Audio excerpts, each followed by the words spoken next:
What's good, YouTube? It's your boy Quinn Wade Basketball Analysis coming to you with an NBA breakdown. Monta Ellis, 19 points, 1.9 steals, 4.1 assists, 75 from the free throw, 28 from three, and 44 from the field. Very efficient and effective year. And we're going to break down this game for 2000.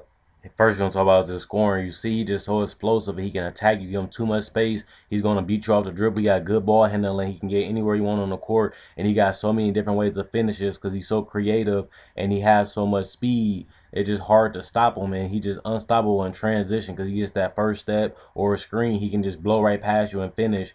And like I said, he acrobatic in the air. He just got good touch around the rim too.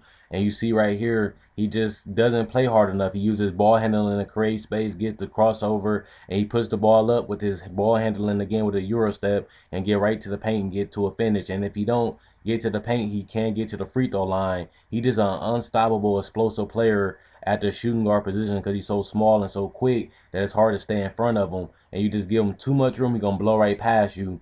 And if you don't give him the room, he can always do this, which is pull up for the jump shot. You play him off the screen, give him the space, and he always just got the quickness to get any shot he wants to. So this time he gets not walled off, and he just goes right for the jump shot because he closed out on the paint. And that jump shot is highly improved since he came in Dallas, and he's not scared of pulling it up. And he's unstoppable because he can go to the paint because he's so quick and explosive, or he can pull up from the jump shot off a dime and knock down the jumper, or he can just get to the free throw line. Now he's going to talk about the best thing in his game besides scoring is his playmaking. He is just so explosive that it's hard to stop him. And when he attacks the paint, he can collapse the defense and kick out the shooters or give it alley-oop to Tyson Chandler or kick it out to Dirk off the pick and roll. His ability to get to the paint and probe the defense makes it hard for him it makes you hard to guard him because he can collapse the defense or he can kick out the shooters or you're going to have to let them score. That diversity is what's making one of the hardest guards to guard in the game because he got so many weapons in Dallas that if you do let him get the jump shot or you make him go to the paint, he scores. But if you don't, he can kick it out to Dirk, who's a knockdown shooter, or Chandler Parsons, who's a knockdown shooter, or any of the other weapons like Tyson Chandler is an automatic dunk. So since he can probe the defense and get anywhere he wants to on the paint because of the screens and his quickness, it's hard to guard him as a team because you got to give up something. And the NBA is a pick or your poison league, and Monta Ellis is one of them players that you got to give up something against Dallas, and it's always going to end up in the score. Last thing I'm going to do is talk about his clutch. You see, he just steps up in the big moments. He can take over games. He's not as scared of taking the big shots. He executes. He shoots with high confidence. He gets the shot that he wants, and he just takes over fourth quarters too.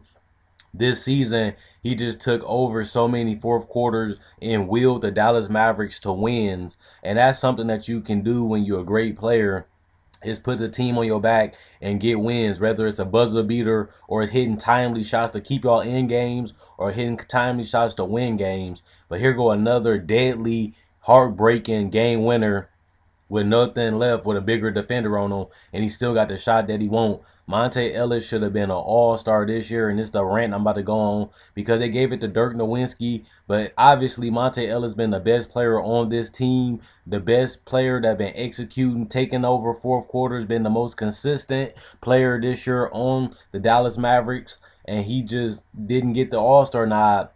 And this is probably going to be the best chance that he ever had to make the All-Star team because he was on a playoff team and they made the playoffs. So this would have been the perfect time for Monta Ellis to make the playoffs, but they ended up giving it to Dirk Nowitzki. There's no disrespect to Dirk Nowitzki. He had a great year, but Monta Ellis been the best player on that team. Even Rick Carlisle said that on one of his interviews. He said that Dirk Nowitzki shouldn't have been the All-Star. It should have been Monta Ellis. And Monta Ellis done proved it all season. He was at one point, he was averaging 20 points and 6 assists with 2 steals a game on 46% shooting. And he was shooting around 33% from 3. That's dominant numbers and highly efficient. And he only turned the ball over 2.5 times a game. He definitely was the best player on the Mavericks this year and he really carried them offensively night in and night out, whether it's him playmaking or going for 30 and 40. He even was the best player on the Dallas Mavericks in the playoffs, averaging 26 points a game, and he had two 30-point games, 134, 131-point game, just taking over, scoring at will, and trying to carry the team as best as possible. Monta Ellis just an unstoppable force. He deserved being a top 5 shooting guard this year. A lot of people overlooked him because of his shooting and his inconsistency. But ever since he got in Dallas, he improved his consistency. He improved his scoring, and he showed that he's one of the best players in the league this year. And he should have been rewarded with an All-Star team. Nah, but they ended up giving it to Dirk. But that's no disrespect to Dirk. And I love Monta Ellis' game. I'm happy that he wasn't stubborn. He listened to Rick Carlisle. He got better. He improved. He kept working on his game. He fits right into this system. And I can't wait to see them when they leave Rondo and let the ball stay in Monta Ellis' hand and let him be the primary decision maker on the team. And let him just let him take over games and make him be the primary ball handler and decision maker again.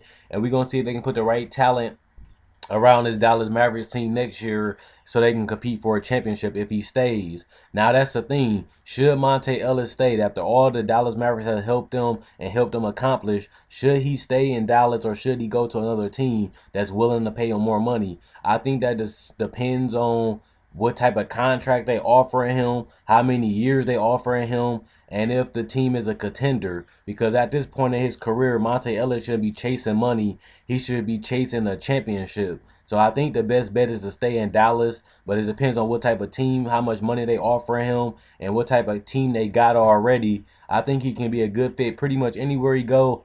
If they use him right, his confidence at an all-time high. He's taking over. He's dominating. I think he can go to anywhere and be a good player, a good second or third option on the team and play his role well. So that's all I wanted to say in the video. Let me know what you guys think. Comment, like, subscribe, and share. Quinn Wade Basketball Analysis signing out. Hope you guys enjoyed the video. Hope you guys enjoy the rest of your day. And please check out my older videos. If you like this video, like my older videos, subscribe. And let me know what you guys think in the comment section below.